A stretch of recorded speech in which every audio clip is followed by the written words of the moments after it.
Bonsoir mes chers amis, on ne revient pas d'être là parce que j'ai eu tous les combats de la terre pour venir. Je viens de Normandie, je fais partie des Parisiens qui ont quitté les loups de Paris pour les vaches de Normandie. Et donc je fais l'aller-retour. Et ma voiture, qui est mon vieux 4x4 de 350 000 km, est à l'hôpital. Et donc chez le réparateur. Et le réparateur m'a prêté une autre voiture. Et figurez-vous qu'elle est tombée en panne aujourd'hui. Et c'est un ami qui est venu avec sa voiture. Enfin, ça a été incroyable. Et mon ordinateur, je voulais communiquer sur cette soirée. Et ça fait depuis 2 jours qu'il est en panne. Et un deuxième aussi que j'avais, en panne les deux. Donc c'est quand même assez particulier tout ça. Mais ce que j'aimerais dire, déjà je veux remercier bien évidemment d'abord l'apôtre du Christ, le Père de Mestre qui nous ouvre son Église. Merci beaucoup mon Père. Et c'est marrant parce que j'avais prévu de vous contacter, Père, de la part de l'abbé Roland, le président le mouvement marial sacerdotal, pour vous parler d'une affaire qui me tient à cœur. Mais je pense que vous allez comprendre le genre d'affaire en m'écoutant. Et n'empêche qu'il faut qu'on se voit tous les deux en tête à cœur, pour lui. Et donc je vous remercie à vous d'être là, évidemment. Il fait froid, machin, c'est vendredi soir. Et bien évidemment, les AFC. Je pense qu'on devrait tous en faire partie, quoi. Si on est des cathos, tout simplement. En tout cas avec son cœur. Bon. Alors maintenant, malheureusement, je n'ai pas pu être là à l'adoration. Alors que j'ai demandé l'adoration à cause de mes problèmes. Voilà. Et est-ce que vous vous rendez compte quand même? Là, vous êtes venu écouter une personne, une fille de Dieu, comme vous, comme il est pleinement là, dans l'Eucharistie, quoi. Comme il y a 2000 ans. Voilà. Ça, c'était la mise en bouche.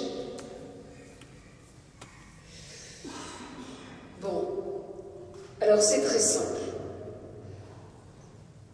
J'ai pas de temps à perdre, personne n'a de temps à perdre, mais moi qui ai failli mourir il y a quelques années, j'en suis pleinement consciente.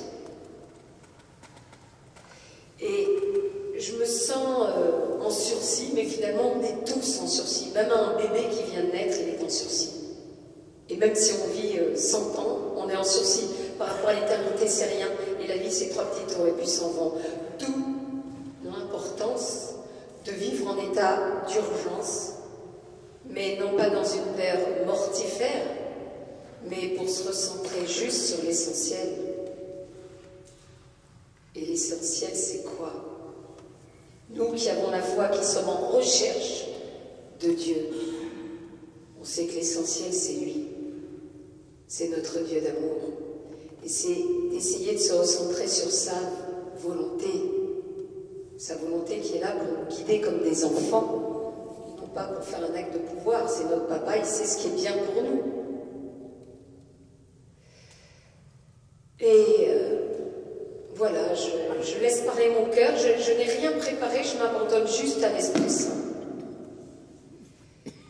C'est la toute première, comment dirais-je, conférence, entre guillemets, que je fais avec ce nouveau livre.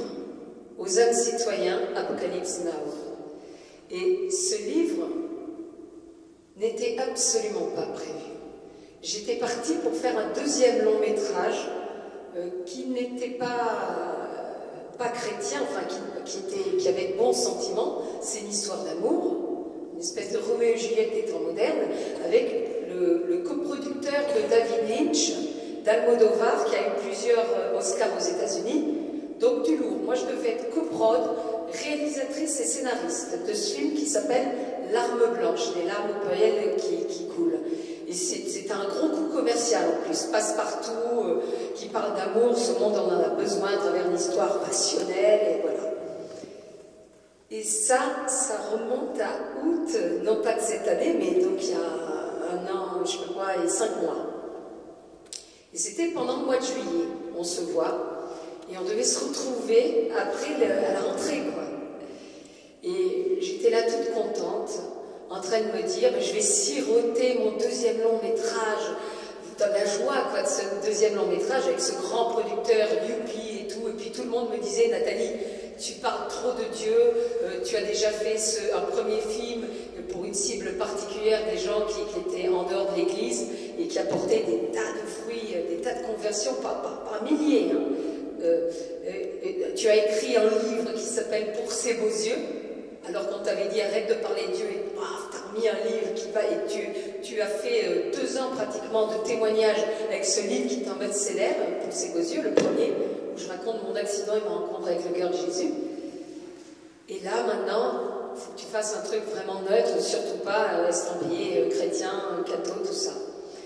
Et donc j'étais repartie sur ce film en question, et ça m'est tombé dessus, ce deuxième livre, et vraiment, m'est tombé dessus, c'est-à-dire que on a toujours le choix, bien évidemment, mais c'était en prière. La prière, c'est très important, on en parlera après. Et en pleine prière, donc au mois d'août, le Seigneur me balance ce titre, aux âmes citoyens.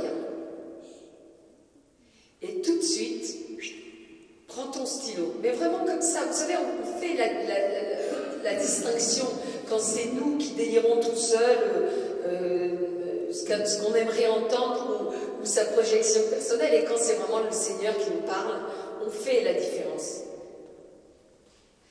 Et donc, je m'exécute, je prends mon grand cahier à petits carreaux, mon feutre, mes toques d'auteur, et je commence en fait à écrire aux âmes citoyens Apocalypse Now.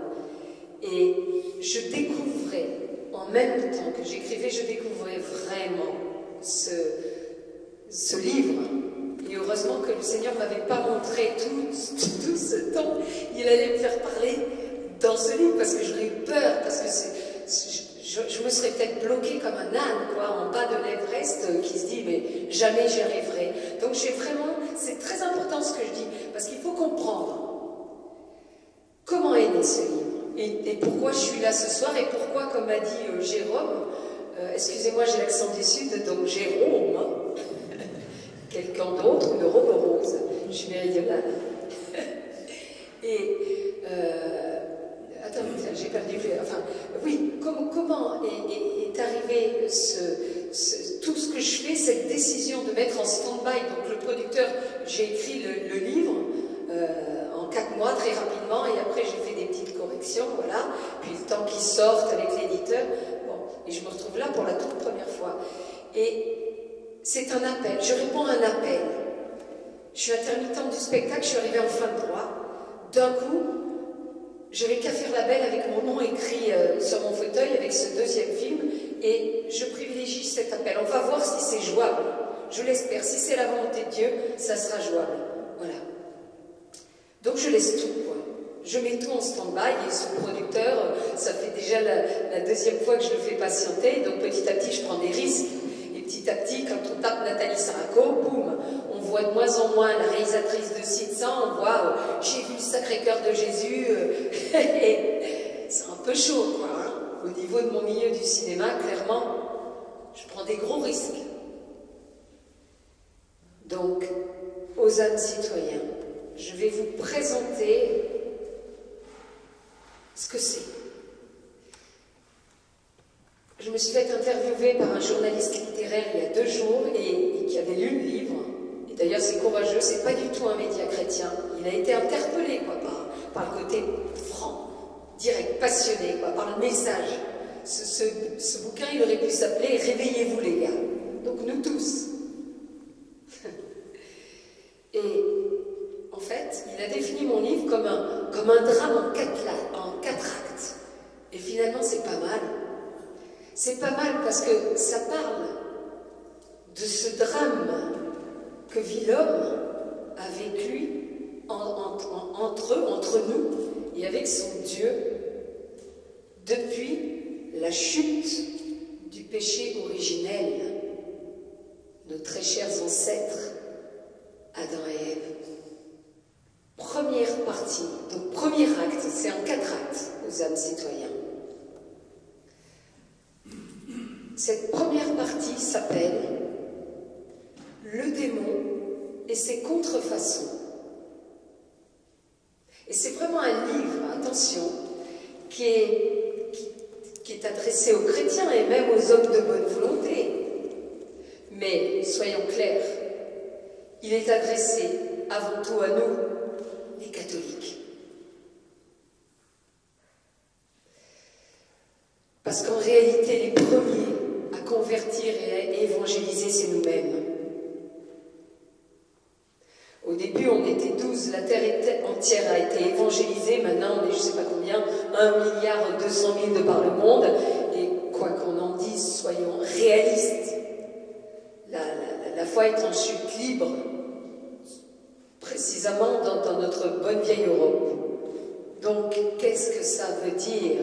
Clairement, ça veut dire qu'il y a un problème en interne. Ça veut dire qu'il faut se remettre en question dans notre amour pour Dieu.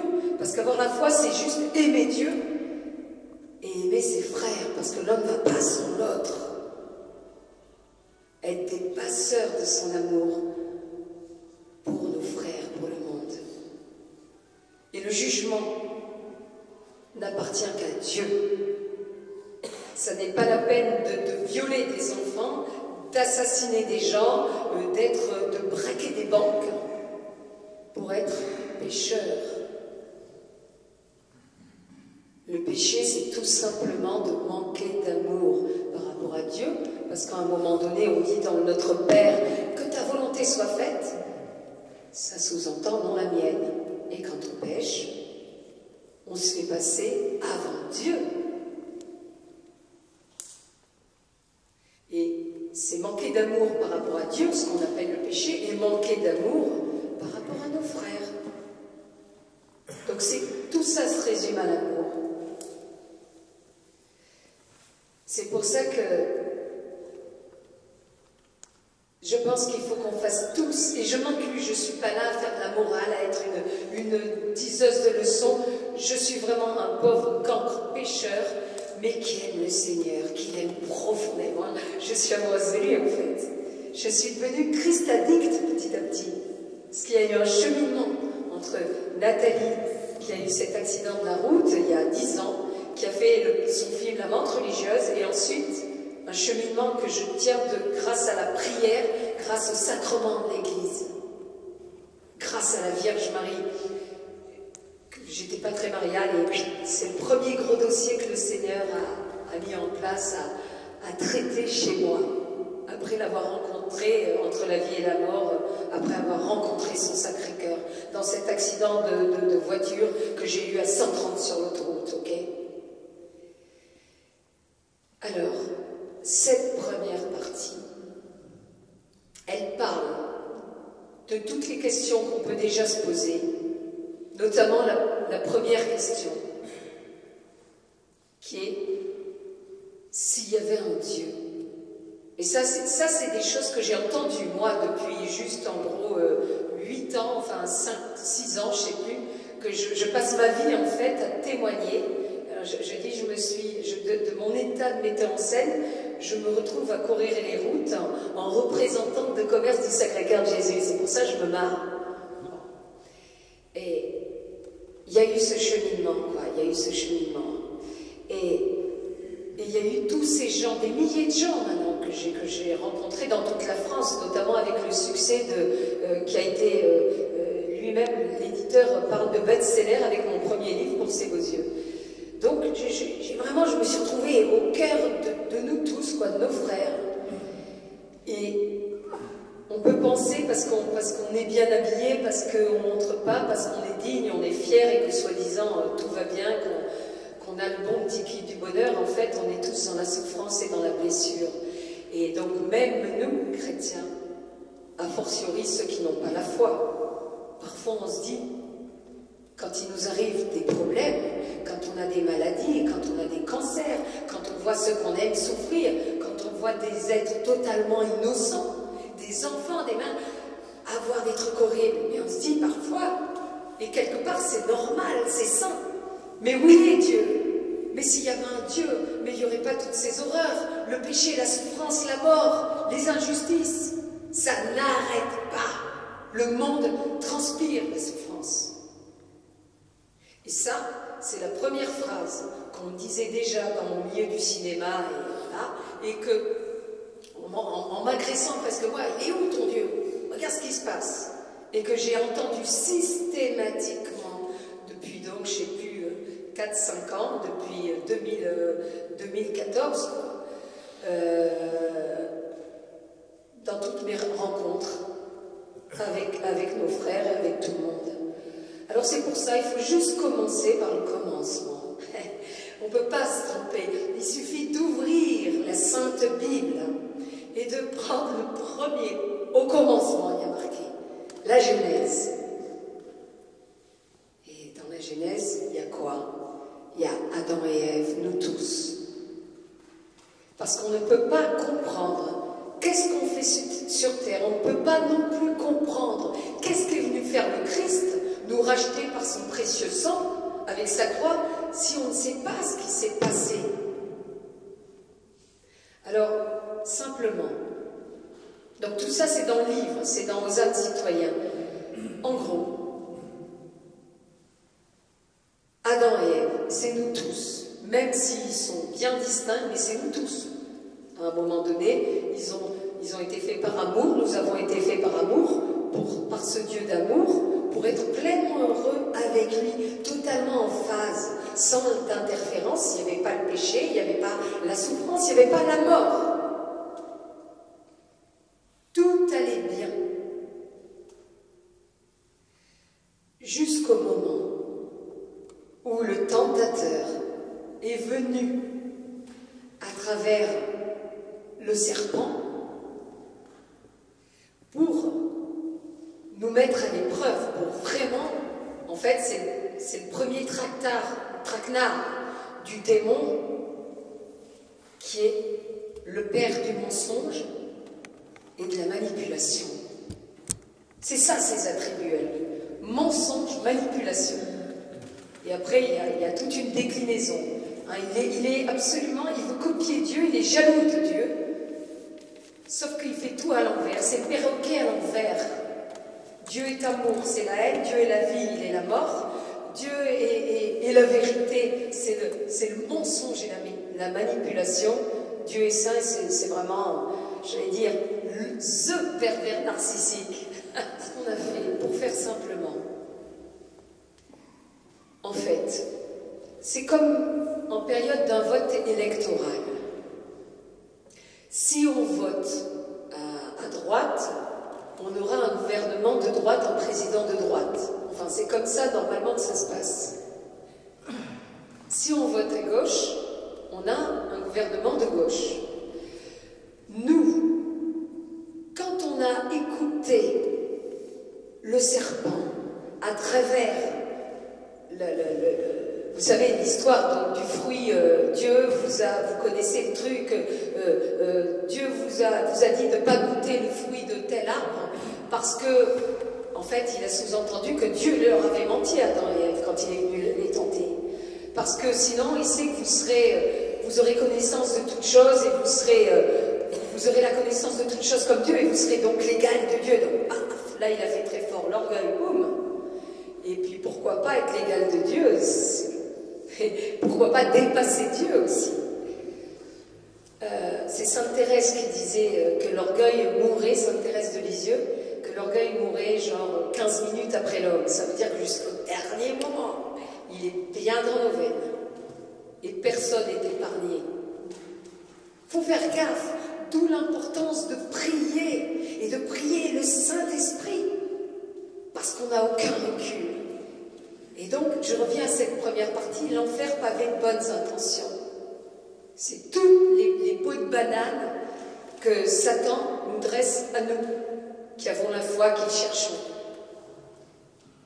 Et en écoutant le père du mensonge et de la manipulation, le diable, ça fait moyenâgeux de dire ça, mais c'est fondamental de parler de son existence. S'il n'existait pas, on n'en serait pas là et Jésus n'aurait pas offert sa vie, et voilà.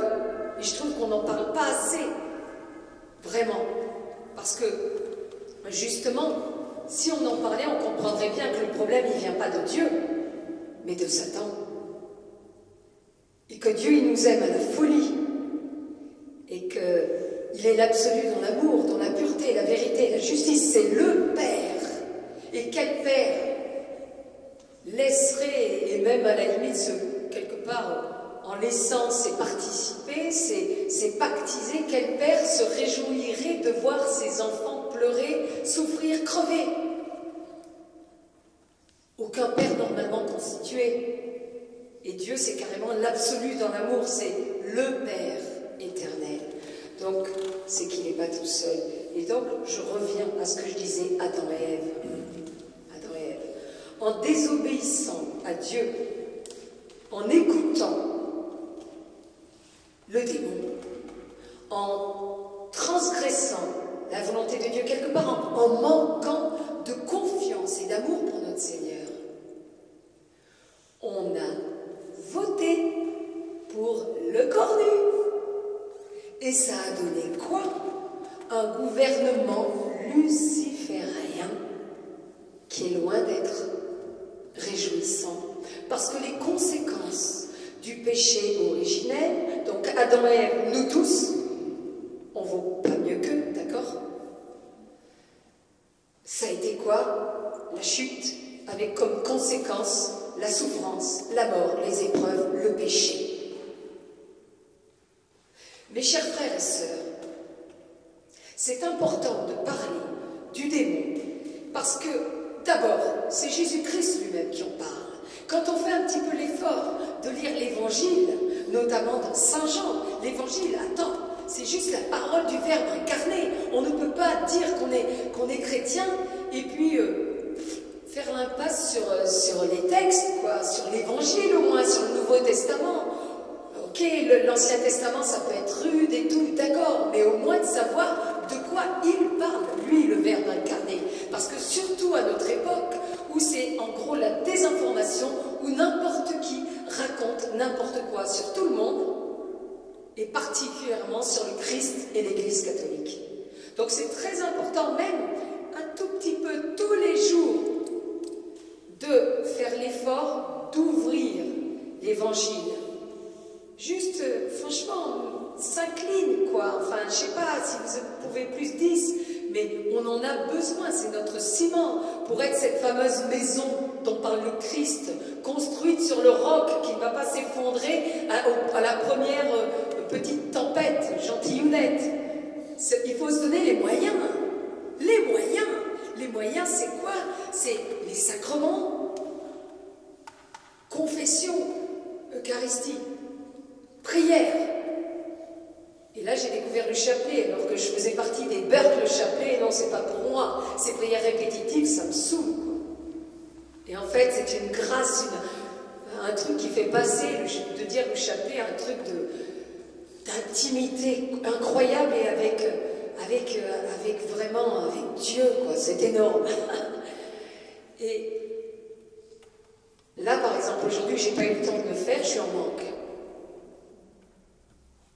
Eh bien, et la Vierge Marie essentielle.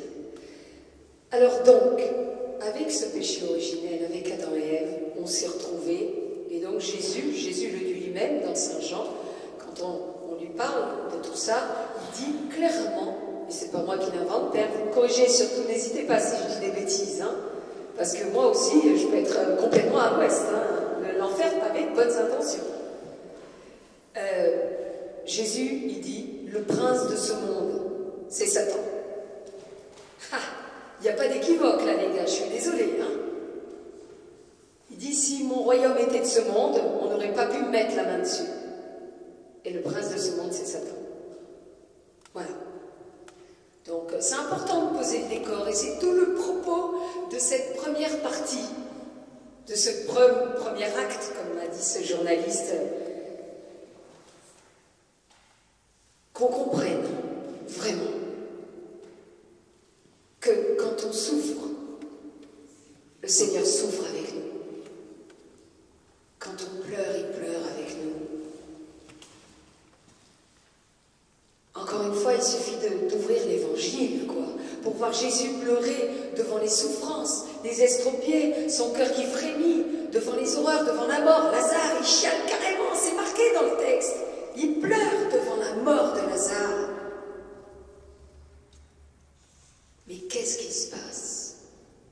C'est cette fameuse lutte qui est la conséquence du péché originel. C'est pas de jour à d'autre. C'est important de bien se foutre ça dans le crâne et dans le cœur. Cette lutte entre le bien et le mal, la même lutte qui se trouve dans notre cœur à tous, mes chers frères et sœurs. On sent bien parfois qu'on est tiraillé de toutes les manières. On sent bien parfois quand on fait des trucs limites et quand on tombe carrément, quand on tombe dans le péché. On sent bien qu'il y a un problème, on sent bien que c'est pas la voix de Dieu qu'on a écoutée. C'est l'adversaire, celui que j'appelle le corps nu. Donc il y a cette lutte à l'intérieur même de nous-mêmes entre Dieu et diable. Et on sent quand d'un coup, on écoute le Seigneur parce que, curieusement d'ailleurs, la marque de Dieu, quand on l'écoute, quand on est entre guillemets en phase, on ne sera jamais en phase avec lui, mais on est tout de suite dans une espèce de paix et de joie. Vraiment, la marque de Dieu, je l'ai expérimenté. C'est d'être dans une joie d'un coup, on ne sait pas d'où ça sort, facile. Mais il faut avoir de la pratique quelque part. Quand on suit la volonté du Seigneur, quand on se laisse aimer par lui et quand on lui dit « ouais, je t'aime moi aussi, regarde », parce que l'amour, ça se passe à deux. Hein. C'est pas nous qui faisons les vampires, Seigneur, aime-moi, pardonne-moi, ressuscite-moi, fais ci, fais ça, mais moi je suis juste un vampire et je te donne rien. On cherche trop à intellectualiser notre Seigneur. En fait, le Seigneur est juste venu vivre une histoire d'amour avec nous, à nous-mêmes, quoi.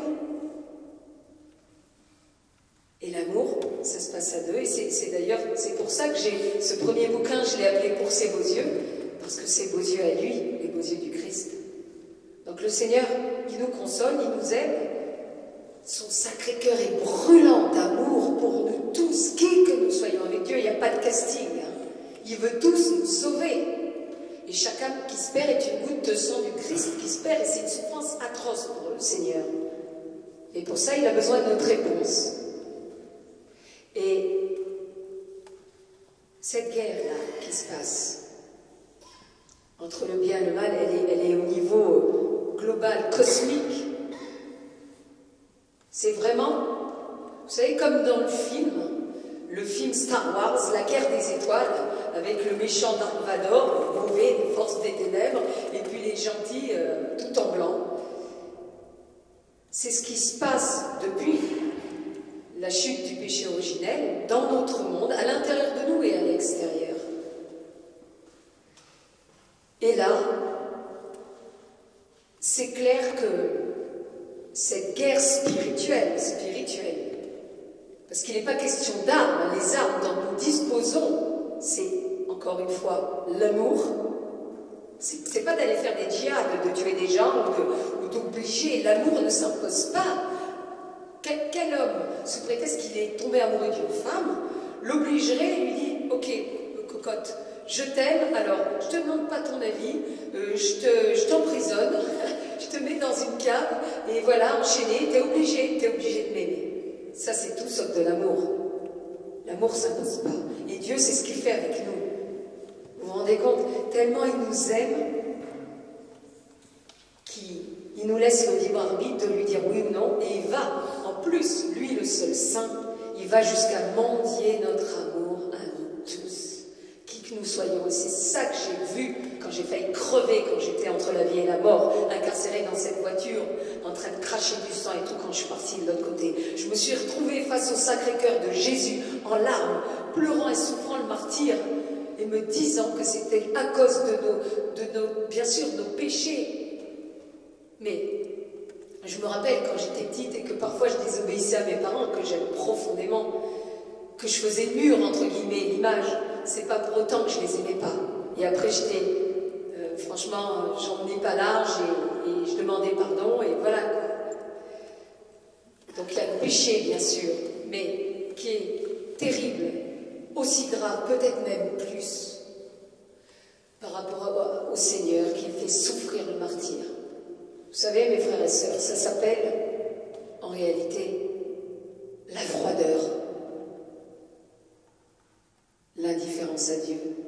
Et ça, c'est pas la peine d'être les méchants païens pour parfois vivre ça, avoir ce comportement-là de tiédeur, de froideur,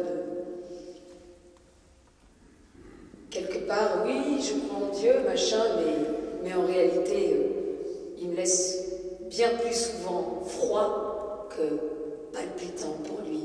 Et c'est ça qui fait vraiment pleurer son Sacré-Cœur. La froideur, évidemment, du monde complètement barré en vrille, qui s'en fout de Dieu, clairement, maintenant. Hein, mais la froideur de nous, soi-disant, ces enfants qu'ils reconnaissons, nous, les bons chrétiens. Je vous ai dit, hein, ce bouquin, il aurait pu s'appeler « Réveillez-vous, les gars ». À commencer par moi-même.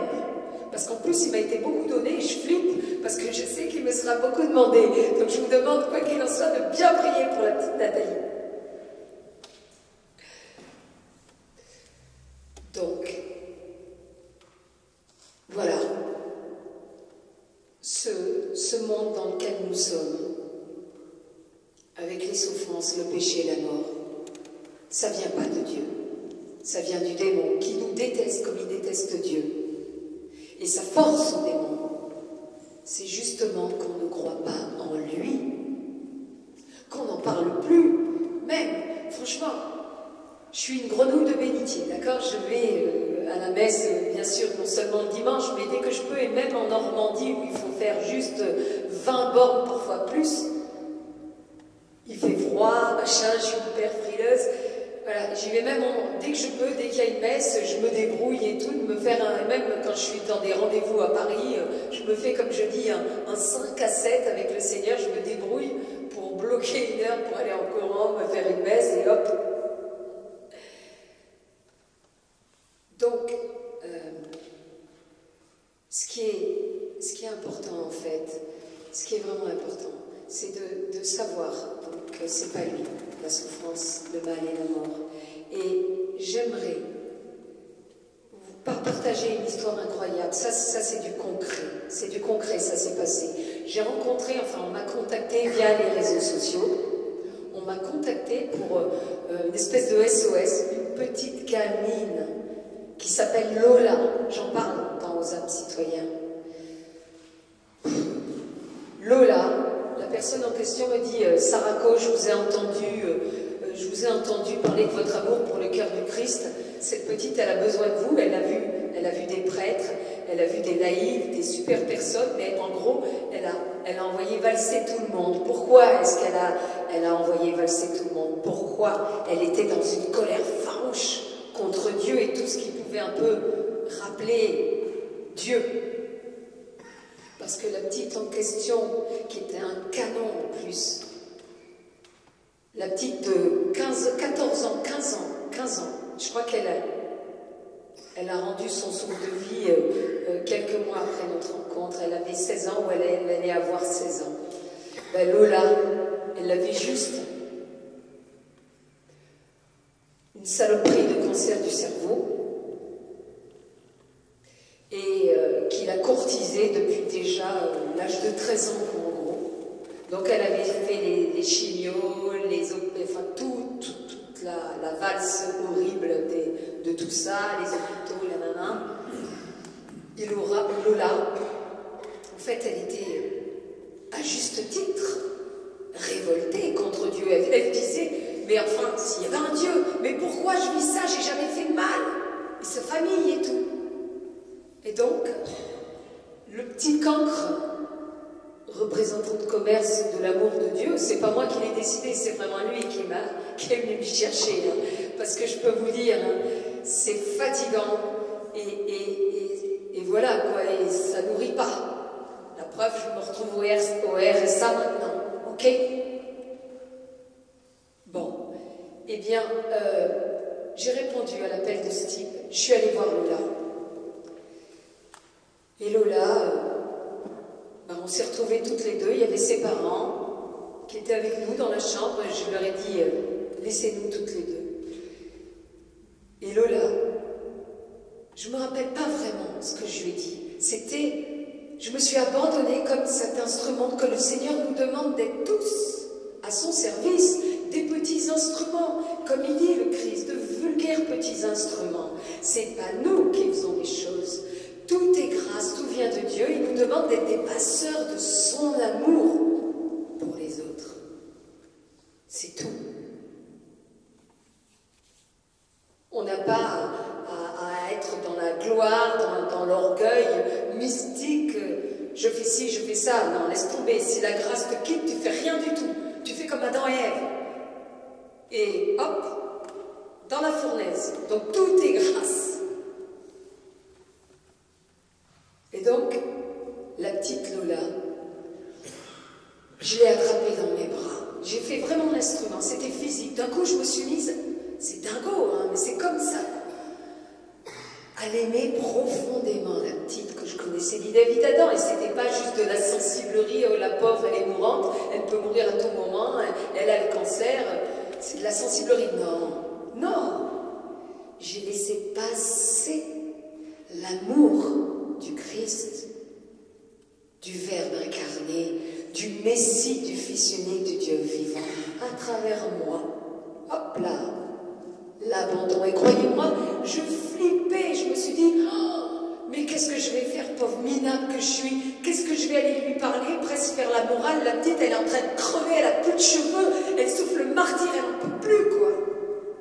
Elle sait qu'elle peut passer l'arme à gauche à chaque instant de sa vie, et qu'est-ce que je vais lui dire? Mais j'avais presque honte. Qu'est-ce que je vais y faire? Attends. Ben, j'ai rien fait, je l'ai laissé faire lui. Et donc je l'ai prise dans mes bras, la petite Lola. Je l'ai serrée. Et je lui ai dit, Lola, c'est pas moi qui te sers, c'est notre Seigneur. Et tu sais quoi, il t'aime à la folie, Lola. Et tu sais quoi? Là, il souffre avec toi. Là, il est crucifié avec toi. Là, il pleure avec toi. Parce que tu es sa petite fille chérie. Et que sa vie, c'est intolérable pour toi, pour lui, tes souffrances. Et c'était physique, c'était sensuel, dans le vrai sens du terme, l'essence. Laisser passer Dieu, se laisser faire qu'un avec lui. Du coup, la petite, en fait, c'était animal. Elle a senti au contact physique que ce n'était pas moi qui l'a touchée. Moi, je suis tout le temps glacée en tant que méridionale que je suis. Ici, pour moi, Paris, la Normandie, c'est le pôle Nord, c'est horrible. Donc, j'étais brûlante et elle a senti, son petit corps de souffrance qui était raide et en colère. Elle s'est presque, elle était dans le lit, mais elle était redressée, d'accord? Et je la tenais comme ça. Elle s'est laissée... Non, là, elle était assise. Elle s'était assise au bord du lit. Et d'ailleurs, la petite, elle ne pouvait plus parler depuis 48 heures, sa mère m'avait dit, tellement le cancer avait évolué. Et là, d'un coup, elle a pu me parler, me faire la conversation, truc de dingue. Et elle s'est abandonnée, elle aussi. Et je lui ai soufflé des paroles. En gros, c'est ce que je viens de dire, mais c'était vraiment ça, quoi. J'ai soufflé, j'ai été ouais, c'est ça, le passeur de l'amour du Seigneur pour cette petite. Et je lui dis, en gros, je me rappelle à un moment donné, je lui dis, en gros, Lola, si tu te révoltes, je vais parler du démon, c'est pas facile de parler à une gamine de 14 ans, quoi, du diable, et qui est en train de mourir et de souffrir le martyre. Je me suis dit, purée, ça se trouve, ses parents, après, ils vont m'engueuler, on va machin, on va... Je m'en suis foutue. C'est Dieu, quoi. Dieu premier servi, c'est tout. Et je lui ai dit, en fait, que ce qui lui arrivait, c'était le démon, et que le fait, en gros, et que donc Dieu n'était pas tout seul, que c'était la guerre, voilà, comme j'ai dit, et que voilà, c'était vraiment que le Seigneur souffrait avec elle. Et je dis, et le démon, là, ma petite, je dis, tu sais, il se frotte les cornes. Parce que qu'est-ce qu'il est heureux que tu pourrisses le Seigneur comme ça, que tu te révoltes, que tu blasphèmes, que tu lui craches dessus, quoi. Parce que ça fait son affaire. Et imagine, c'est lui, c'est le démon, c'est son œuvre, tout ce que tu vis, et le drame que vit ta maman, ton papa, tous ceux qui t'aiment. Et en plus, le Seigneur, il pleure, il souffle le martyr avec vous. Et en plus, qu'est-ce qui se passe? Vous blasphémez, vous lui crachez dessus, machin. Je lui dis des trucs comme ça, c'est passé, tellement passé. Que la petite qui était ni enfin, elle avait été baptisée, c'est toute petite fille, mais elle n'avait pas fait rien, elle n'avait aucune vie, ni elle, ni sa famille, de prière, de sacrement, tout ça, c'était vous savez, voilà, aux oubliettes, complètement, quoi. C'était vraiment pas des pratiquants. Et la petite, en fait, je suis arrivée aussi au bon moment, attention, parce qu'il y avait le prêtre qui avait travaillé la terre de son cœur, l'apôtre du Christ. Il y avait ces laïcs super qui s'étaient bougés pour lui parler. Et quelque part, c'était al dente pour que moi, Sarako, j'arrive au bon moment avec les derniers mots. Ça a été une chaîne. Ça n'est pas moi, c'est le travail du Seigneur. On a tous été une espèce de mécanique de chaîne de l'amour au service de Dieu en laissant faire l'Esprit Saint pour arriver à ça. Et à la fin de notre entrevue, à la petite et à moi, d'abord elle s'est levée et tout. À un moment donné, c'est dingo quoi, quand j'y repense, tu vois.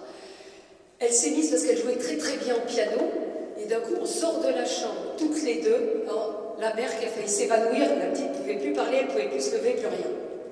Hop, elle se lève, elle va au piano, sa mère verte, et elle a commencé à me jouer un air de piano, quoi.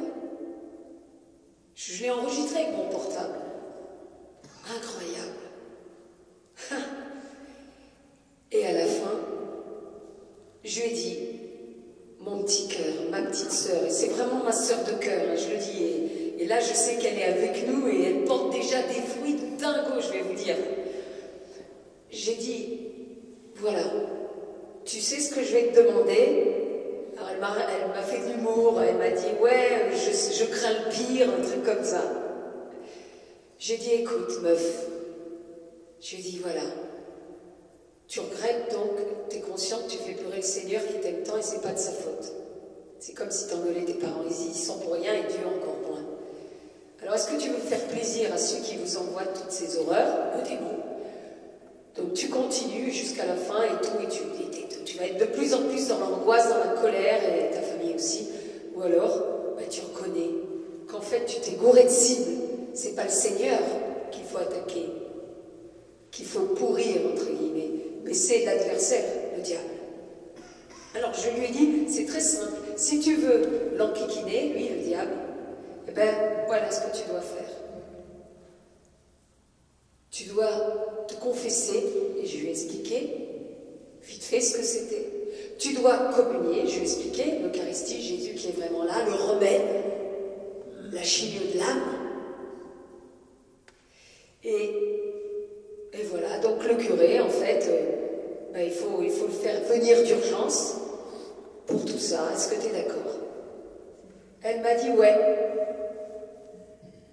Et j'ai appelé le curé, je lui ai laissé un message avec son portable, et après les parents ont fait le nécessaire, et donc quand j'ai quitté Lola, c'était, je sais plus, il était tard, j'avais passé toute l'après-midi, une partie de la soirée avec elle. Eh bien, le lendemain matin, aux aurores, la petite Lola a fait, et là le curé que j'ai rencontré à son enterrement était en larmes, il est venu me trouver à la fin. Il m'a dit, j'ai jamais vécu ça de ma vie, Nathalie. La petite a fait d'une seule traite. Sa première communion, elle s'est confessée d'avoir pourri Dieu. Mais elle ne savait pas, personne ne lui avait dit. C'est pour ça il faut en parler. Du corps nu. Parce que c'est comme Pince-Mi et Pince-Moi qui sont dans le bateau. Il y a Pince-Mi qui tombe à l'eau et il reste que Pince-Moi. Si on occulte la présence du démon, on va pourrir Dieu en disant mais il a tout pouvoir, mais c'est quoi ce Dieu? Il a tout pouvoir et il a vaincu le mal et la mort à travers Jésus-Christ en toute éternité. Sauf que le combat, la lutte demeure à travers nous aujourd'hui, sur terre. Et ce qui mettra un terme à tout ça, c'est son retour glorieux au Christ, qu'on attend. c'est pas du blablabla. Mais à nous de le préparer. Et donc, le curé m'a dit, je n'ai jamais vécu ça toute ma vie. Donner tous les sacrements en même temps. Elle a fait la première communion, la confession, la confirmation, et il lui a donné l'extrême-onction. Et à partir de ce moment-là, Lola, dans sa petite existence, je crois qu'elle a dû rendre l'âme, un mois et demi, 2 mois après ça. Lola demandait au curé de venir pour lui donner l'Eucharistie. Lola, je lui ai donné un petit cœur, comme ça. Bénique m'avait donné des bonnes sœurs du Christ. À elle et à sa maman. Et en fait, c'est Lola, cette petite ado de 14-15 ans, d'accord, qui d'un coup a incarné justement ça. Elle a compris que c'était pas de la faute de Dieu, que Dieu était amour. Et en fait, elle a servi de témoignage pour toute sa famille, notamment pour sa maman. Et qu'est-ce qui s'est passé du jour au lendemain? Toutes les deux, elles faisaient des prières, elles priaient le Sacré-Cœur dans la chambre mortuaire, limite pré-mortuaire de Lola.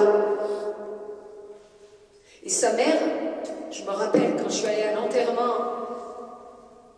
l'église pleine à craquer, son petit cercueil tout blanc d'enfant, c'était abominable. Mais sa mère qui a pris la parole, qui a parlé, sa mère, elles étaient comme ça, la mère et la fille, en fusion. Sa mère a témoigné. Et sa mère est médecin et maintenant, sa salle d'attente, il y a plein de gens qui viennent la voir pour entendre le témoignage de sa mère quand elle les soigne. Cette femme qui a vécu ce qu'il y a de plus abominable, perdre son enfant, voire souffrir son enfant. Une pensée pour la Vierge Marie, ok? Mère de miséricorde et qui prie pour nous, pauvres pécheurs, alors qu'on lui a juste massacré son fils et qu'on l'a tous tué. Parce que les clous, chaque clou de la croix du Christ porte notre joli prénom à chacun de nous parce qu'on est tous pécheurs. Et donc, la maman de Lola, qu'est-ce qui se passe? Eh bien, elle fait le témoignage en disant, on a compris, ma fille m'a entraîné à comprendre que Dieu est amour, ma fille m'a entraîné à découvrir le Sacré-Cœur de Jésus. En fait, elles l'ont découvert toutes les deux en même temps. C'est énorme. Donc ça, c'est pas du blablabla, c'est pas de la morale, c'est pas...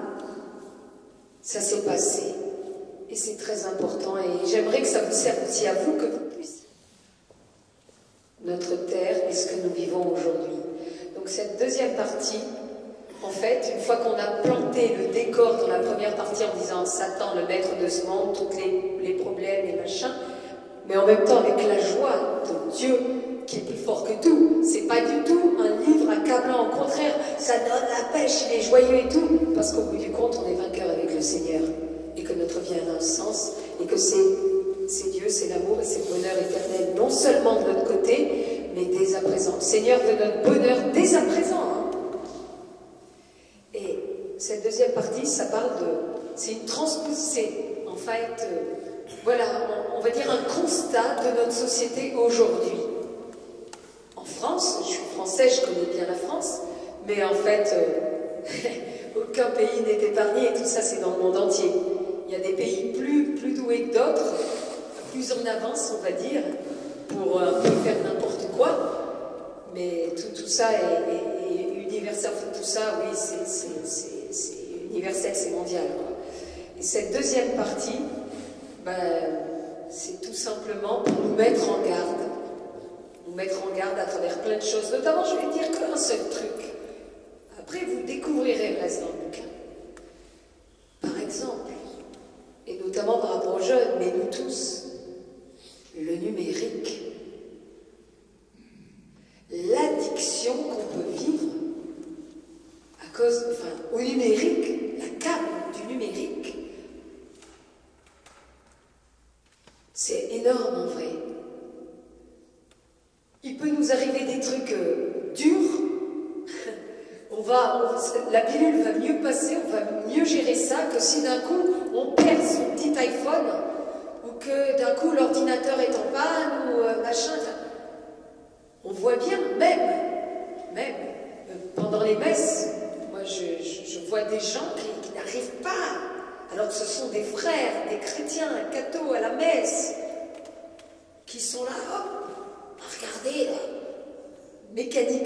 maladivement. Mais on est tous dedans. Moi aussi, je suis borderline par rapport à ça. Regardez tout ça, les textos, les machins, les trucs. Les textes de la messe, il dit Jérôme. T'as raison, mon frère. En fait, le numérique, c'est quelque chose de très bien. Internet, c'est quelque chose de très bien. Mais à condition que ça demeure à notre service. Vous voyez, là, je suis venue en voiture. Ma voiture, elle m'a aidé à passer d'un endroit à un autre. Voilà, c'était un instrument à mon service. Mais voilà, je me sers de ma voiture, mais je ne dors pas dans ma voiture, je ne bouffe pas dans ma voiture. Elle est à mon service. Le numérique, Internet, tout ça, c'est bien quand c'est à notre service. Mais dès lors que ça devient, en fait, que ça prend trop de place, que ça dépasse la valeur initiale à notre service, c'est nous qui devenons au service de la machine et en fait, on fait du numérique, de nos petites tablettes, de nos petits smartphones, de nos ordis, de nos machins, on en fait ni plus ni moins qu'un veau d'or. Ça devient une espèce de frénésie, quoi, de fixation maladive. Et encore une fois, si j'en parle comme ça, c'est parce que je sais moi-même ce que ça fait sur moi. Justement, ça m'a fait rigoler. Donc là où je vis, tiens, en Normandie, hein, je vis en lisière de forêt. Mes voisins sont des biches, des renards. Je vis avec ma maman, je m'occupe d'elle depuis le décès de papa. C'est vraiment la petite maison dans la prairie et je passe, en fait, je passe vraiment beaucoup de temps à prier. Et donc, voilà, et à écrire, à tout ça. Et puis de temps en temps, le Seigneur me sort de là pour aller dans le monde. Et ça faisait depuis longtemps, avec le fameux bouquin, là, aux âmes citoyens, que je vivais totalement en immersion, coupée de tout. Et d'un coup, je me retrouve un dimanche après-midi dans une ville, voilà, pas très loin de chez moi, et j'étais sciée. J'étais sciée parce que c'était la balade du dimanche des familles. Et que clairement, alors ça a été pompon notamment, j'ai une image qui me revient, une famille, genre, donc le mari, la femme, les deux gamins, genre 6-8 ans, et puis il y a vraiment un nain qui devait avoir 4 ans, quoi, le dernier né. Et ils marchaient, ils sont passés, moi c'est mon côté metteur en scène, je regarde, je photographie tout le temps inconsciemment, je filme. Et je les ai vus de loin venir, j'ai fait un zoom sur eux, quoi. Et ils ont mis, je sais pas, genre 5 minutes, parce que ça marchait lentement. Et pourquoi ça marchait lentement? Parce que personne ne se regardait dans cette belle après-midi du printemps. Tout le monde était aspiré par le Dieu smartphone, par la petite tablette. Même le petit nain de 4 ans, il avait un espèce de truc de nain de 4 ans, une tablette de nain de 4 ans, quoi. C'est surréaliste. La vache. Mais qu'est-ce que ça doit être à la maison? Là, c'est la balade, mais à la maison, on est suréquipé de toutes ces choses-là. Ça doit être sympa, l'ambiance. Le partage, la famille. Et voilà. Et comme j'étais restée cloîtrée chez moi pendant pratiquement 1 an, d'un coup, je me suis pris ça en pleine poire, quoi. J'ai dit, oh, mon Dieu. Ça, c'est un danger. Et ce livre en parle clairement par rapport aux jeunes et tout, et par rapport à nous. Donc, ce livre est un outil pour prendre conscience de certaines choses, et notamment de la patte du cornu dans notre vie. Ça nous aide à déconner, à voir les pièges. C'est un outil de travail, en fait, ce bouquin. Et voilà. Donc, ça parle de ça, ça parle aussi, surtout, du prince de ce monde qu'on ne présente plus, qui mène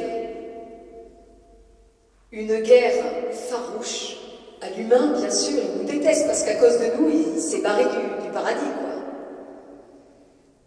C'est cette terrible mécanique, une espèce de rouleau compresseur, de pieuvre, une mécanique implacable qui met en place, depuis toujours, mais là il s'en donne à cœur joie parce que sa mécanique elle est bien huilée, qui met en place pour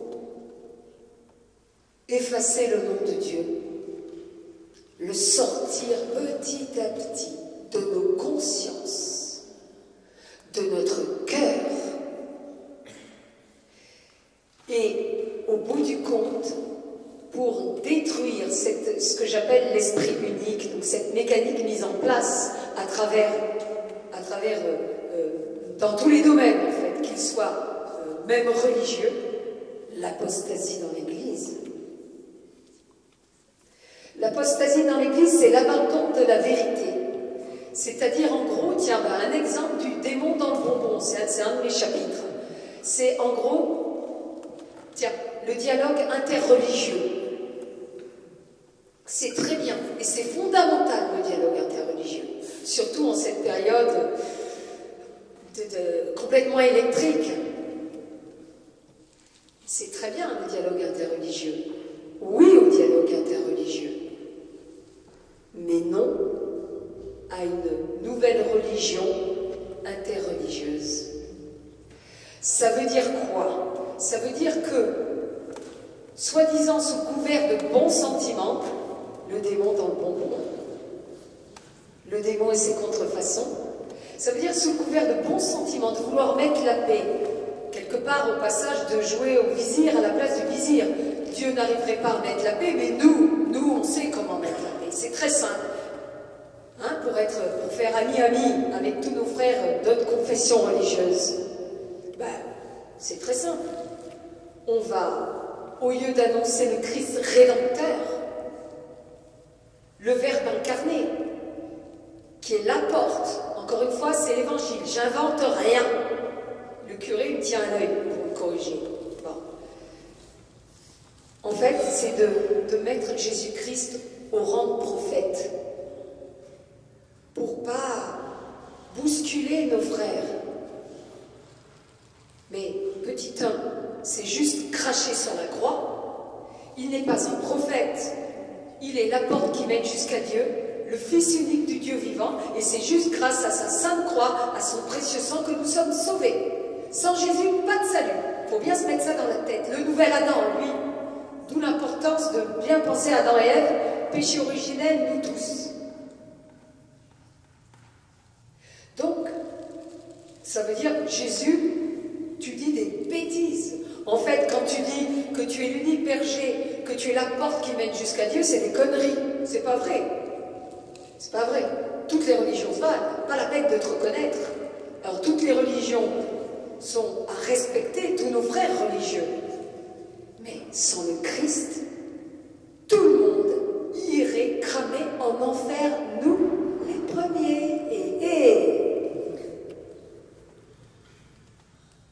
Humilité déjà, humilité. Faut pas se dire qu'on est les bons, que nous on sait tout et que les autres, ah c'est les pécheurs, machin. On en fait tous partie. Et nous, nos péchés à nous doivent encore plus faire souffrir le cœur du Christ, parce qu'on est ses enfants. Il y a très peu d'amis, il compte sur nous. Je vous rentre peut-être un peu dedans, mais vous avez compris. J'ai rien, enfin je veux dire, j'ai rien à vendre. Je suis là, j'ai froid, j'ai fait la route, j'ai pas eu le temps de bouffer de la journée. Il n'y a pas de temps à perdre, quoi. Je vous aime, vous êtes mes frères, on est tous dans le même bain. Faut qu'on se réveille. Faut qu'on ait ce réveil de l'amour pour Dieu.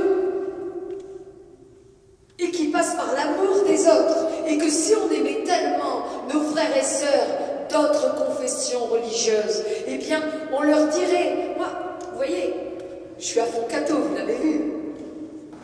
Pourtant, j'ai un de mes meilleurs amis, c'est un feuge, un juif, et un très bon ami qui maintenant est devenu ami, c'est juste un rabbin. Et vous croyez que quoi quand je suis avec lui? Donc c'est un jeu, et lui me dit, ah quel dommage que tu sois pas juive et tout, tu mettrais tout ça. Et moi je lui dis, mon cher, il serait temps que tu annonces que le Christ est le Messie et que voilà, bref. Mais on est sincères tous les deux. Et moi, il voit ma sincérité. Et du coup, la dernière fois, il m'a fait un cadeau quand on s'est vu. Il m'a récité le Notre Père en araméen. Si on aime, et j'ai un autre pote qui est musulman. Et en fait, faut pas se dire que si on parle du Christ, si on témoigne du Christ comme rédempteur, comme seul sauveur, que les autres vont nous prendre en grippe. En fait, il y a plutôt un petit mépris de ceux qui ont le cœur entre deux chaises, pour pas dire autre chose, d'accord? Ces gens-là, qui ont la foi, que ce soit juifs ou musulmans, ils vont beaucoup plus respecter quelqu'un d'habité qui est avec son Seigneur que ceux qui se la ferment. Parce que c'est là qu'on devient de véritables infidèles.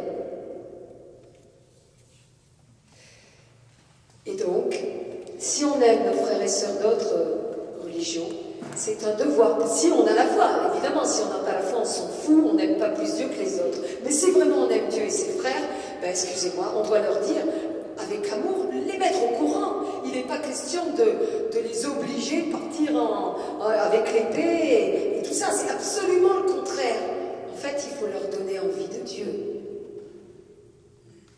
Tout simplement. Et comment est-ce qu'on donne envie de rencontrer une personne, et notamment de donner envie du Christ?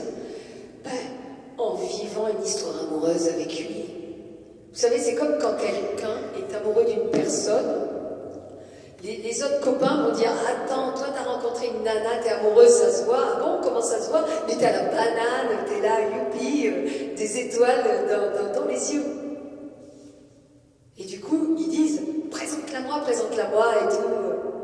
Curieux. Et pourquoi ça se passe pas avec Dieu? Pourquoi nous, qui prétendons l'aimer, en plus, qui avons reconnu à travers le Messie, à travers Jésus, le Nazaréen, le Messie, le Christ, le Verbe de Dieu. Si on était vraiment amoureux, si on avait une vraie relation d'amoureuse, intime avec lui, ben vous savez quoi? On donnerait envie, il y aurait même pas à ouvrir la bouche, quoi, quelque part. On donnerait envie à tous ceux qui ne croient pas en Dieu et tous ceux qui n'ont pas reconnu Jésus-Christ de le rencontrer, au moins de faire une démarche, de se poser des questions. Ah, ça veut dire qu'il y a un petit problème quand même à l'intérieur de nous, là. Parce que bien souvent, moi qui fréquente plein de non-croyants dans mon métier, ce que j'entends plutôt dire, les retours de nous, chrétiens, catholiques, c'est « Oh, ils sont aimables comme des portes de prison. Tiens, j'ai vu tel mec l'autre jour, je suis rentrée par hasard pour voir, parce que tu me fais poser des questions, Nathalie, je suis rentrée, je suis arrivée au moment juste, avant l'Eucharistie, tout ça. Je les ai tous vus. Il y avait un monsieur qui a communié à côté de moi, et après, quand je suis sortie, il m'a limite insulté parce que la voiture, le machin, la place, enfin... C'est pas cohérent, ça. En fait, il faut faire gaffe. Hein. Le démon, le manipulateur, qu'on ne vienne pas nous-mêmes, détue l'amour. C'est très important qu'on se remette tous en question. Les premiers à évangéliser, mes frères et sœurs, c'est moi, vous, nous. Ça veut dire se donner les moyens. C'est quoi les moyens? Le Seigneur n'est pas un menteur. Le Seigneur a dit, frappez et l'on ouvrira. Cherchez, vous trouverez. Demandez, vous obtiendrez. Alors, si aujourd'hui, certains d'entre nous, finalement, se disent « Ouais, je viens à la messe, oui, je suis chrétien, c'est un peu la tradition, c'est un peu l'habitude, c'est un peu les pantoufles de la foi. Je ressemble plus à un fonctionnaire de l'Église qu'à un amoureux vibrant comme Marie-Madeleine. » Ben, il n'a qu'à dire, et même, est-ce qu'on a vraiment la foi? Et attention, que ce soit clair, je me mets avec vous tous. Hein, je ne suis pas là en train de vous dire, moi je suis au-dessus, c'est tout le contraire. Moi je suis pire parce que je sais que tout ça existe, parce que je l'aime et que c'est pire quand je fais le couillon. Je sais que je le fais souffrir. Excusez-moi, je laisse parler mon cœur. Donc, le cœur de Dieu, ouais, ma sœur. Il serait temps justement qu'il mette nos cœurs à nous tous. Voilà. Qu'ils mettent nos... Moi, c'est ma prière. Dès que j'ouvre le matin les yeux, je dis, Seigneur, fais qu'aujourd'hui ce ne soit plus moi qui vive. Donne-moi la grâce, Jésus, de voir avec tes yeux, d'entendre avec tes oreilles, de parler avec tes mots, de toucher avec tes mains. Que le zèle de ta maison me brûle et me dévore. Et mets justement au diapason mon pauvre cœur de pécheur, harmonise-le comme un instrument de musique sur la note le La, à la guitare ou autre. Harmonise mon cœur pour qu'il batte avec le tien, dans ton amour, dans ta miséricorde, dans ta volonté, Seigneur. Et donc, tout simplement, le Seigneur, si on aime nos frères et sœurs, par amour pour Dieu et par amour pour eux, on doit leur dire, frère, et ils sentent, si c'est pour les enquiquiner ou pour jouer au moralisateur casse-pied, orgueilleux, parisien, ou si c'est vraiment, ça sent, c'est animal, comme la façon qu'on a de les regarder, de tout ça. Si on leur dit, c'est par amour, pour ce Dieu que t'aimes, puisque t'es mon frère, c'est le même Dieu, absolu dans l'amour, la miséricorde. Eh bien, je tiens à dire que Jésus, c'est le Sauveur, que Dieu il nous aime tellement qu'il a envie. Enfin, après, c'est l'Esprit Saint, hein, vous connaissez tous le truc. Mais, donc si on les aime vraiment, ben regardez, si on voit une personne rentrer dans une voiture et qu'on sait que la voiture est piégée, qu'est-ce qu'on va faire? Rentre pas! Si tu rentres dans la voiture, tu vas exploser, tu vas crever. Et si on ne fait pas, ça s'appelle quoi? Non-assistance en personne en danger. Sauf que là, si on se tait parce qu'on a peur, parce qu'il y a le regard du monde, parce qu'on nous dit « chut, chut, chut », on voit nos frères, on les laisse faire passer à côté du Rédempteur. Et quand bien même le Seigneur, par son amour fou, nous sauverait tous. Nous, on l'aime et on doit l'annoncer. Mais en plus que l'enfer existe, donc il y aura un jugement. Attention. Il ne va pas mettre au même niveau, dans la même demeure, Mère Teresa et un Hitler, quoi, ou un pédophile. Encore une fois, le jugement n'appartient qu'à Dieu. On aura de grosses surprises de l'autre côté. Des gens qu'on monte du doigt, qui ont le costume du méchant, de la méchante fille, de la prostituée. Oh! Et puis, moi, j'ai le kit du parfait petit Castor Junior Cato. J'ai ci, j'ai ça, je vais à la messe, je fais ci, je fais ça, je fais le caté, je suis à la chorale, donc je fais partie des sauvés. Oh là là, les gars, si tu fais ça sans amour, c'est khalas, c'est fini. Faut se recentrer, faut se réveiller. Qui est Dieu? Il est l'absolu dans l'amour. Qu'est-ce qu'il nous demande? Soyez les passeurs de mon amour.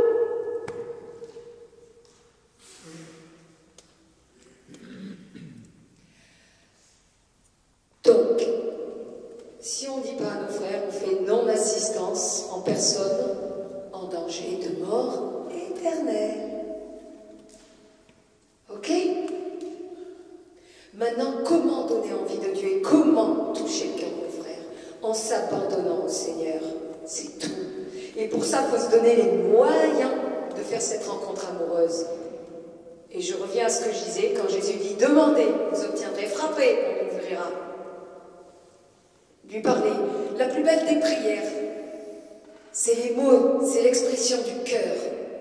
Et maintenant, dans mon truc de dingo, dans l'addiction d'intempérante, c'est ma nature, j'ai toujours été intempérante.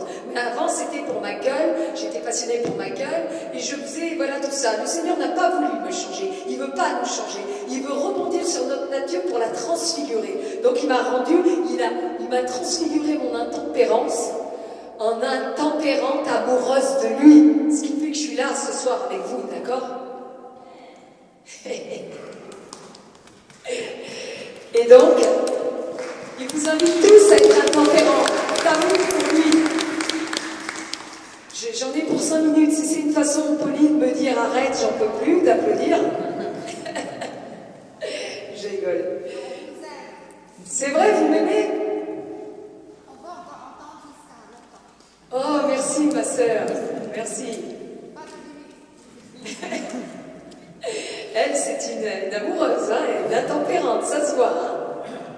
Super. Et bien c'est ça, le Seigneur est venu allumer un feu sur la terre. C'est pas avec des cœurs, avec des mèches tièdes, à moitié mourantes qu'on va le propager ce feu. Et pour ceux qui sont un peu tièdes, pour ceux qui n'ont pas trop la foi, il suffit de demander. Le Seigneur est loin d'être sourd. Il est loin d'être sourd. Il faut faire gaffe quand on lui parle. Et en plus, il est pire qu'une femme. Une femme, tu lui donnes ça, elle te bouffe, mais lui, il prend tout. Et le pire, c'est qu'on en redemande. Moi, je suis heureuse. Je dis, Seigneur, vas-y, bouffe-moi, je t'aime parce que tu me donnes la vie, en fait. Et tu me bouffes pas du tout, tu me rends pleinement heureuse. Vous voyez, vous avez en face de vous une nana qui a des problèmes, qui a des souffrances, qui n'est pas épargnée en vrai. Mais ça, je ne le dis pas, c'est mon problème. Mais est-ce que j'ai l'air malheureuse? Est-ce que j'ai l'air accablée, les gars? Hein? Non? Pourquoi? Parce que je suis une femme amoureuse et que je le laisse vivre en moi et que je sais que je ne suis pas seule. Et donc, se donner les moyens. Pour ceux qui sont froids, blabla, Seigneur, il faut lui parler avec son cœur cache. Seigneur, j'ai pas trop la foi en toi. Je sais pas trop si tu existes. J'arrive pas à t'aimer avec mon palpitant. Mes frères m'énervent, j'ai envie de leur claquer le beignet, quoi. Il faut être cash, il faut s'abandonner à lui dire voilà, si tu existes, fais-moi croire en toi, fais-moi t'aimer, je m'abandonne à toi comme cette pauvre brebis peinée par le péché et par la tiédeur. Et ça, je peux vous dire une chose, tu vois, si vous faites vraiment cette prière du cœur, par rapport à vos problèmes, vos blessures, vos révoltes, vos besoins, si vous faites cette prière du cœur, vraiment, à notre Seigneur, tous les jours avec vos mots, ça peut durer 3 secondes, hein, mais sincèrement, eh bien, je peux vous dire que il va y avoir de grands retours, qu'il va se passer de belles choses dans votre vie. Moi, quand je connais des gens que je peux suivre, enfin voilà, que je sais que je vais revoir, je leur dis, j'aime bien le champagne, tiens. À chaque fois, je dis, ok, mec, je te parie une bouteille de champagne. Que si tu fais si tu parles à Dieu, tu fais cette prière intime avec le Seigneur, juste dire, ben voilà, si tu existes, je ne crois pas en toi, ben fais-moi croire en toi, manifeste-toi à moi. Si tu fais cette prière du fond du cœur pendant quelques jours, tu vas voir qu'il va se manifester à toi. Tu vas voir qu'il va se passer de grandes choses dans ta vie. Et qu'en plus, ça va être que du bonheur. Parce qu'il ne faut pas se dire que le croyant, c'est celui qui s'en prend plein la gueule, qui est construit pour souffrir, Non, la croix, elle n'est pas personne. Quand Jésus dit, celui qui veut être avec moi, qui renonce à lui-même, qui prenne sa croix et me suive, il dit qu'il prenne sa croix. Il ne dit pas qu'il se fabrique une croix, genre... Dès lors que vous me suivez, vous allez vous en prendre plein la gueule. Tout le monde s'en prend plein la gueule. Cette croix, c'est notre vie, c'est nos problèmes, c'est nos épreuves. C'est notre incarnation sur terre suite à quoi? Au péché originel, Adam et Ève, le démon, le régime du diable. Donc voilà, il faut se donner les moyens. Et je vais terminer. Ça, c'était la deuxième partie. La troisième partie, c'est juste Apocalypse Now. Et ça, c'est des... Comment dire? Ça m'est venu en prière. Jamais un instant, je pensais écrire sur l'Apocalypse. Pour moi, c'était imbitable du chinois. Et des espèces, il faut bien mettre des mots sur ce qu'on vit. Eh bien, j'ai écrit des trucs qui me sont venus comme ça en prière. Et après, le Seigneur me disait, j'avais pas lu l'Ancien Testament. Je connaissais que des petits passages, mais c'est tout. Et je me suis retrouvée, donc le Seigneur, j'écrivais ces phrases, là, ces trucs qui sortaient de je sais pas d'où, et il me disait, va voir Ézéchiel, va voir Isaïe, va voir tel endroit, le prophète Daniel et tout. Et il me faisait tomber juste pile poil, mes frères et sœurs, sur le passage de l'Ancien Testament, mais qui était à la lettre, mais vraiment à la lettre, dans le langage biblique, ça veut dire langage biblique, mais qui était à la lettre, qui validait ce que j'avais ressenti, ce que j'avais reçu en prière, quoi. Donc, et c'est pour ça, dans ce livre, aux hommes citoyens, Apocalypse Now, on ne peut pas dire que je divague, elle est folle, elle se barre en vrille. Parce que qu'il y a le texte qui est là, à chaque fois. Je lui ai fait passer un casting avec des bonnes sœurs, des curés et tout, ils étaient scotchés, et des bonnes sœurs qui me connaissent, qui sont super, les sœurs de la Consolation à Draguignan, que m'a présenté Monseigneur Ray, qui est un ami. Ces bonnes sœurs, quand elles l'ont lu, après l'avoir lu, la Mère Supérieure et Sœur Sophie de l'Incarnation, elles sont merveilleuses, elle et toute cette communauté qui est axée sur le Sacré-Cœur de Jésus. Bon. Et elles m'ont dit, quand on a lu ça, on s'est dit, quoi, c'est pas possible, c'est notre petite Nathalie qu'on connaît, qui a visé, parce que j'aime bien m'habiller en jaune, j'ai un blouson en cuir jaune et tout, voilà. Et elles ont dit, quoi, c'est le petit canari Saraco qui a écrit ces trucs-là. Mais non, mais parce que Saraco, elle a été un porte-plume de ce livre. Et donc l'Apocalypse, vous verrez. Mais en même temps, il n'y a pas à être accablé, parce qu'encore une fois, notre Dieu est le plus fort, c'est un Dieu d'amour, de miséricorde qui rend heureux, et il a remporté, quoi qu'il en soit, la victoire. Donc le cornu et son bébé Joe, salut mec! Soyons forts. Oui, nous vivons une époque difficile. Oui, on va s'en prendre plein la gueule. Parce que le prince de ce monde, c'est Satan. Et parce que sa mécanique qu'il a mis en place, qui passe à travers les médias, l'éducation, la culture, j'en sais quelque chose en tant que metteur en scène, tout se ferme. Dès que tu veux être bienveillant ou dire un truc positif par rapport à Dieu, tout. Mais par contre, si tu fais des films ou des livres sur la pédophilie, sur le n'importe quoi, là on te dit, ouais, on crée un chef-d'œuvre. Et là, tu as toutes les aides automatiques, le CNC, le patati, le patata. Je sais de quoi je parle, je le vis. Donc, le Seigneur est vainqueur, soyons dans la joie, soyons dans la paix.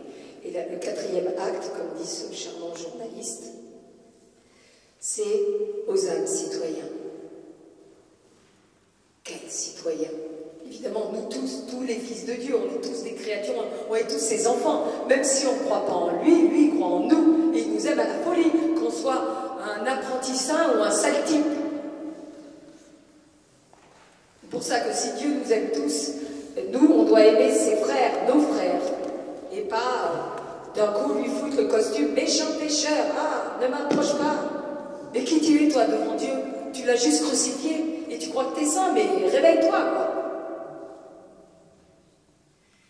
Eh bien, quatrième acte, aux âmes citoyens du royaume de Dieu.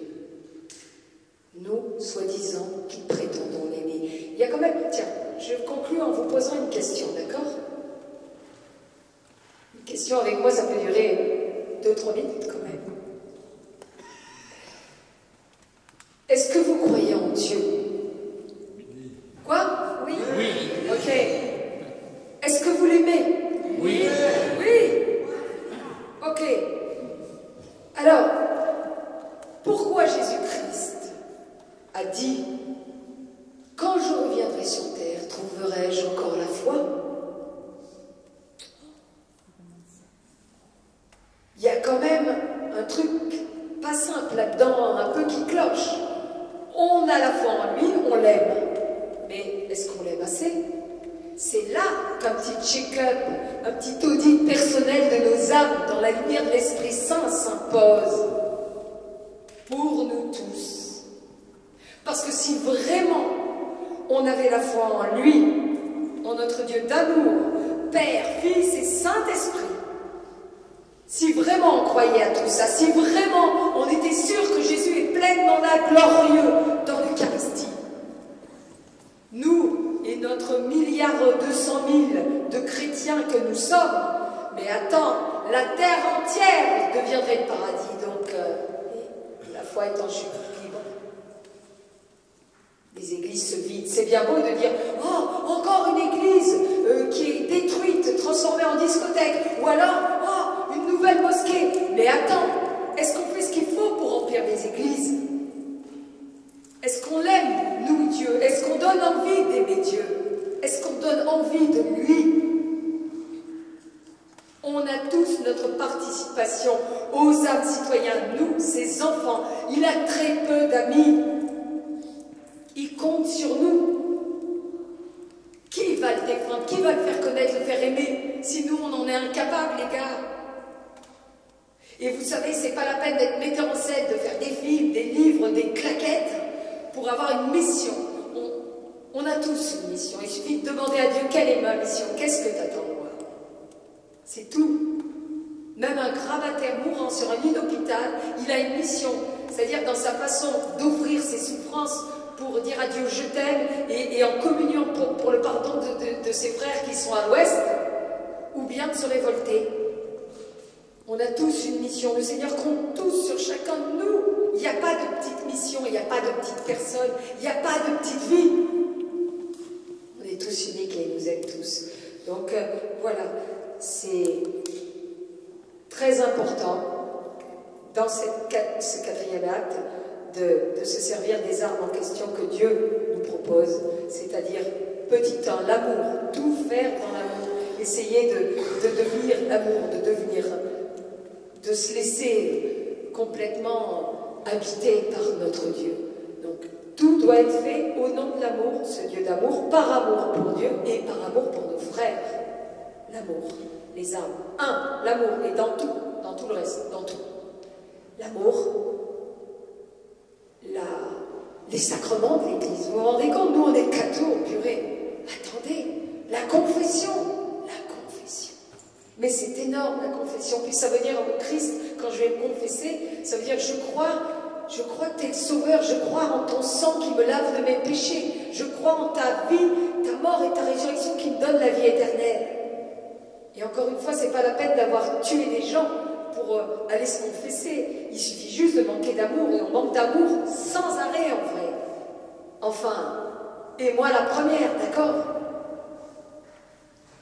Et en plus, c'est génial, parce que quand on sort de confesse, et peu importe le curé, mais c'est pas le curé qui nous pardonne nos péchés, il lui-même est un instrument au service de Dieu. C'est comme un tuyau qui véhicule le pardon de Dieu. C'est bien au-delà de ses mérites. Le curé peut être quelqu'un qui ne va pas du tout, humainement parlant, mais le sacrement de la confession, il vient du Christ lui-même, donc c'est nickel. Comme quand il consacre l'Eucharistie, tout ça c'est Dieu. Donc, les sacrements. On a la chance de la confession, de l'Eucharistie, la prière. La prière, c'est comme les iPhones, les machins. À un moment donné, même ceux qui sont à $3000, à un moment donné, s'ils ont une super autonomie, c'est terminé, quoi, c'est la panne. Donc la prière, on se recharge à Dieu. Et la Vierge Marie, voilà, la Vierge Marie. Et le but de tout ça, c'est juste quoi? Préparer le fameux retour glorieux du Christ sur la terre.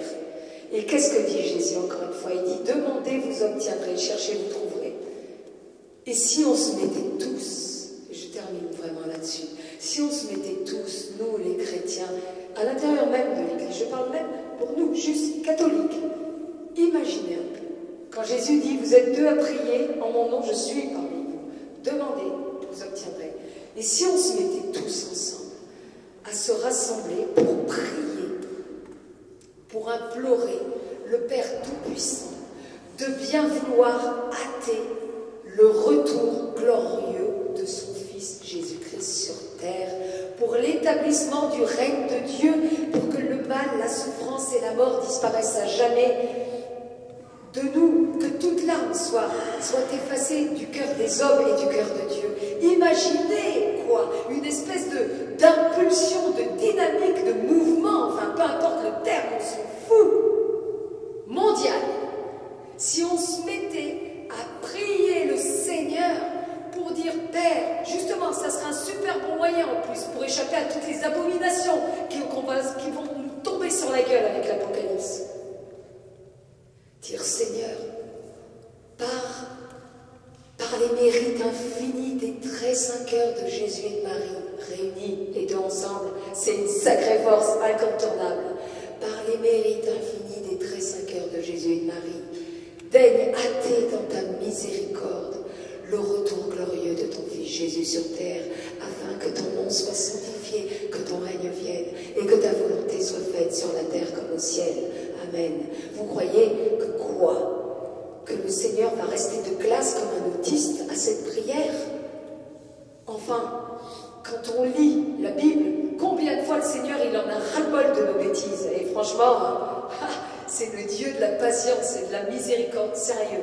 Et d'un coup, il y a un clampin, donc une brebis, toi, moi, nous, qui dit, Seigneur, fais que ce soit pas, que la ville ne soit pas détruite, que ci, que ça. On te demande miséricorde. Et le Seigneur renonce au châtiment. Il se laisse toucher. Si on faisait tous cette prière, et soyons fous dans le délire, l'Eucharistie, il n'y a rien au-delà de l'Eucharistie parce que c'est Jésus-Christ qui est pleinement là incarné.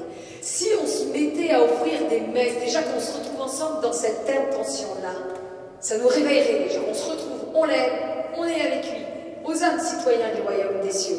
On offrerait des messes, c'est-à-dire Jésus-Christ, dans l'Eucharistie, s'offrirait lui-même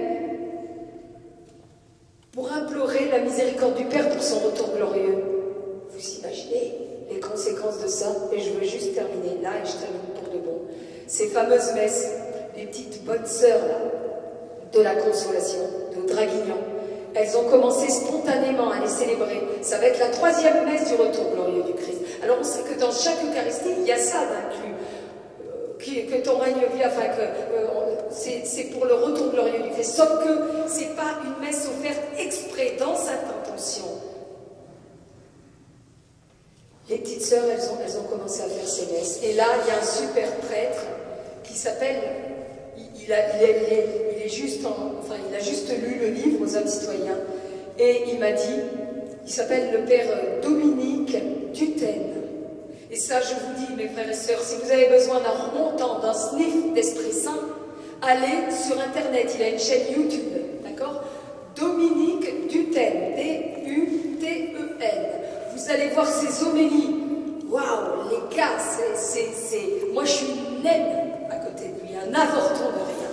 Et bien ce père en question, eh bien, il a décidé de faire dans son bled, je ne sais pas où, du côté d'Arcachon, de mettre en place ces fameuses messes pour le retour glorieux du Christ, pour demander au Père dater le retour glorieux de son Fils Jésus-Christ. Voilà. Alors vous inquiétez pas, ce que j'ai dit, c'est tout marqué dans le livre. Et vraiment, je vous dis même pas achetez-le pour vous, je vous dis achetez-le pour vous, mais achetez-le par razzia, ce bouquin qui est plus qu'un bouquin aux âmes citoyens. J'ai jamais dit ça de tout ce que j'ai fait avant, d'accord? Et puis il faut savoir qu'en tant qu'auteur, on touche rien. C'est l'éditeur qui touche, on n'a rien. Il n'y a aucun auteur qui est, à part 10 en France, qui est capable de vivre de ses bouquins, d'accord? Donc c'est vraiment, voilà. C'est un livre qu'il faut offrir parce que c'est la matière pour allumer les cœurs, pour nous réveiller. C'est le contrepoison par rapport à l'esprit du monde. Et soyons heureux, le Seigneur nous aime. Allez, on se lève, on lui fait une ovation, d'accord? Merci Seigneur.